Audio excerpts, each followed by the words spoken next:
आज का टॉपिक है बैड कफ, बलगम वाली खांसी या गीली खांसी। इसे अलग अलग भाषा में अलग अलग बोलते हैं। तो कुल मिलाकर गीली खांसी या बलगम वाली खांसी या कफ वाली खांसी, इससे कैसे छुटकारा पाएं। ऐसी कौन सी दवाई, ऐसा कौन सा सिरप लें कि हमें तुरंत आराम मिलना स्टार्ट हो जाए और 2 से 3 दिन में कंप्लीटली आराम मिल जाए। तो आइए हम इसके बारे में जानते हैं। नमस्कार, मैं डॉक्टर एबीसी आपका फिर से स्वागत करता हूं मेरे इस यूट्यूब चैनल पर। आज हम बात कर रहे हैं बैड कफ की, मतलब गीली खांसी, कफ वाली खांसी, जिसमें खांसते समय हमको ऐसा लग रहा हो कि गले में कुछ फंस रहा है, म्यूकस आ रहा है या कफ आ रहा है या बलगम या खकार, अलग अलग भाषा में अलग अलग बोलते हैं। तो उसके लिए बेस्ट कफ सिरप कौन सा है? सबसे देखिए, आपको बहुत अच्छे से मैं बता दूं, जब भी कफ वगैरह मतलब खांसी वगैरह चलती है तो दो चीजें होती है, एक दवाई दी जाती है मतलब टेबलेट वगैरह, और दूसरा दिया जाता है कफ सिरप।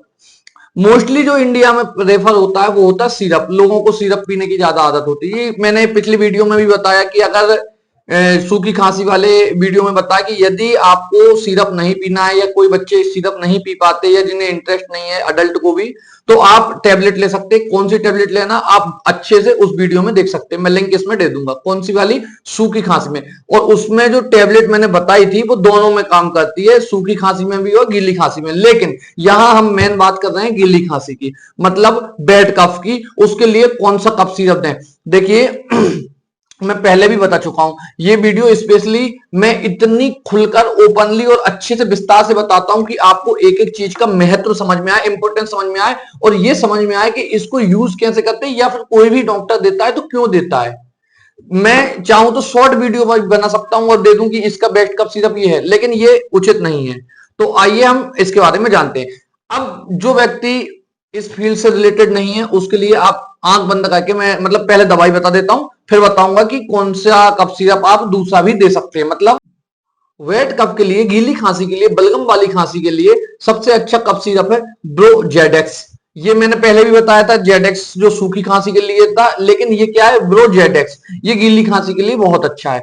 अब क्यों अच्छा है, कैसे अच्छा है, इसके अलावा कौन सा कफ सिरप दे सकते हैं, चलिए हम इसको थोड़ा सा विस्तार से जानते हैं। देखिए, आप आस्था काइंड का एक सिरप आता है वो भी ले सकते हैं, लेकिन कौन सा कॉम्बिनेशन होना चाहिए उसको ध्यान से सुन लीजिए।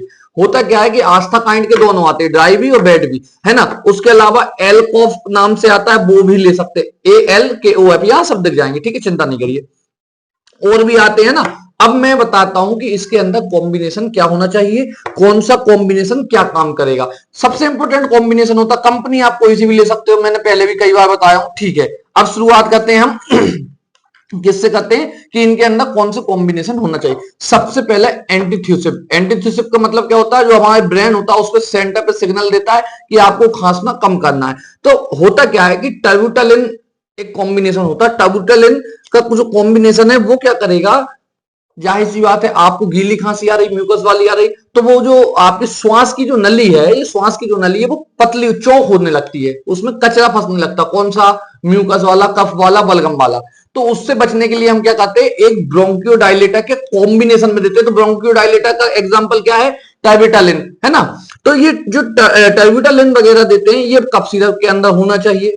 अब मैं बता रहा हूं कि कफ सिरप में कौन कौन से कॉम्बिनेशन होना चाहिए, कौन से वाले में, बेड कफ में, ठीक है। अब दूसरा आप क्या दे सकते हो, एक्सपेक्टोरेंट रहता है, मतलब जो आपका जो म्यूकस है उसके दो काम करे। एक जो म्यूकस मतलब जो कफ बन रहा है ना उसको पतला कर दे, और दूसरा उसे बाहर निकाल दे। क्यों?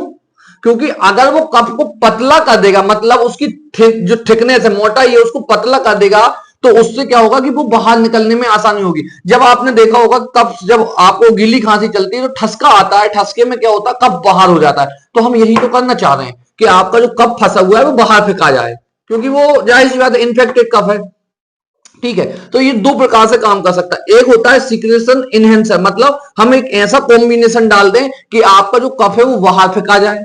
दूसरा क्या सकते हैं, दूसरा ऐसा कॉम्बिनेशन उसी में डाल सकते हैं कि जो आपके कफ को पतला कर दे। तो इसमें दो कॉम्बिनेशन बड़े अच्छे, एक होता है ग्वाइफेनेसिन और दूसरा होता है क्या, एम्ब्रोक्सिल वगैरह होता है, या फिर ब्रोमहेक्सिन होता है, ठीक है। अब समझिए, मैंने एक एक का काम बता दिया। अब मैं आराम से आपको बता दूंगा कि आप कौन सा कफ सिरप ले लो जिसमें ये सब है, और आप आंख बंद करके ले सकते हो।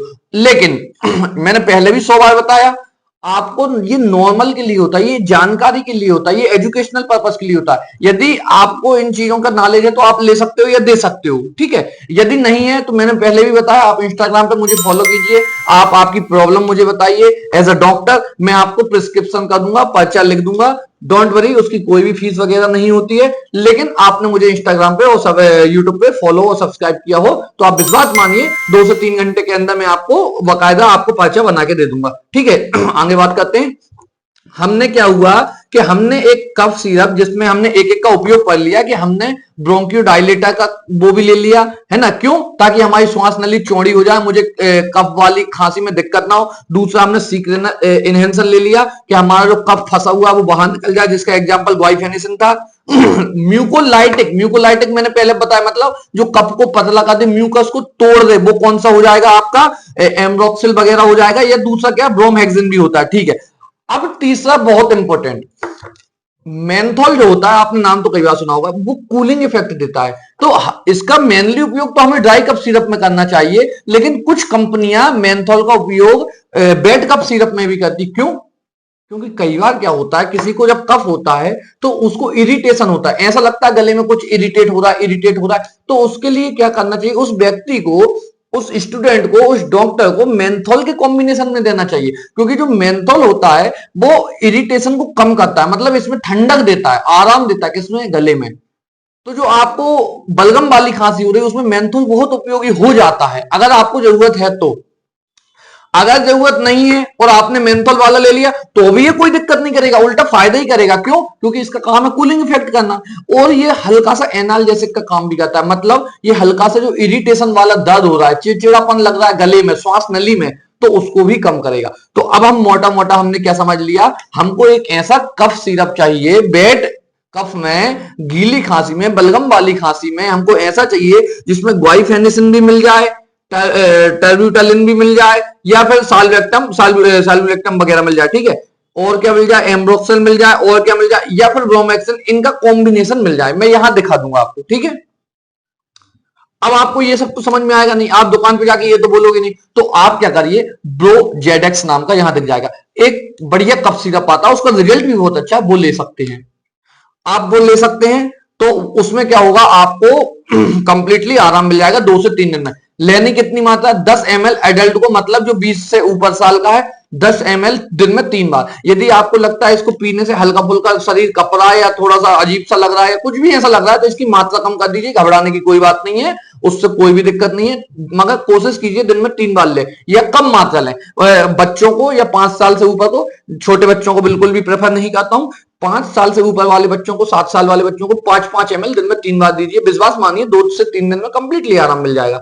और कफ सिरप को कंप्लीटली पीना होता है, ऐसा नहीं है कि आपने आधा कफ सिरप पी लिया और आधा फेंक दिया या आधा किसी और को दे दिया, ऐसा बिल्कुल भी नहीं करना है।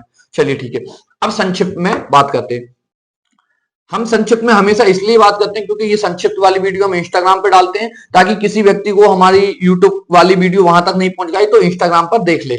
चलिए फटाफट संक्षिप्त में बात करते हैं। संक्षिप्त में बात यह है कि हमको ऐसा कॉम्बिनेशन वाला कफ सिरप लेना है जिसमें कि ब्रोंकियोडाइलेटर भी हो, म्यूकोलाइटिक भी हो, और सीक्रेशन इनहेंसर भी हो। मतलब जो हम ऐसा कफ सिरप लें जिसमें कि हमको श्वास की नली थोड़ी सी चौड़ी भी हो जाए, और म्यूकोलाइटिक, म्यूकस को तोड़ दे, पतला कर दे, और म्यूकस को बाहर निकाल दे, ऐसा हम कॉम्बिनेशन लेते हैं। इनका कॉम्बिनेशन क्या आता है? ब्रोजेडेक्स, बहुत अच्छा है, यहां दिख जाएगा। उसमें जो कॉम्बिनेशन है वो भी यहां दिख जाएंगे। वो ऐसे कॉम्बिनेशन है जो ब्रोंकियोडाइलेटर का काम भी करते हैं, सीक्रेशन इनहेंसर, मतलब बाहर निकालते हैं म्यूकस को, म्यूकोलाइटिक, म्यूकस को तोड़ के पतला करते हैं। तो उससे क्या होता है कि हमको वो सब कॉम्बिनेशन मिल जाता है, और मेंथोल जो कि कूलिंग इफेक्ट देता है, वो सब हमको कॉम्बिनेशन मिल जाता है, जिससे कि हमको बेड कप में, बलगम वाली खांसी में जल्दी से जल्दी आराम मिल जाता है। और कोशिश कीजिए मेंथोल वाला लेने की, ताकि कूलिंग इफेक्ट मिले, आपको गले में चिड़चिड़ापन ना लगे। आप ब्रोजेडेक्स, आस्थाकाइन या एल्कोफ यहां दिख जाएंगे, ये कफ सिरप ले सकते हैं। अगर ये नहीं मिलते हैं किसी कारणवश, तो ये वाले कॉम्बिनेशन के आप कोई सा भी कंपनी का कफ सिरप ले सकते हैं। कोशिश करिए ये कॉम्बिनेशन होना चाहिए। तो आज के लिए इतना ही, मिलते हैं अगली वीडियो में। जब तक अपना ख्याल रखिएगा, जब तक के लिए धन्यवाद।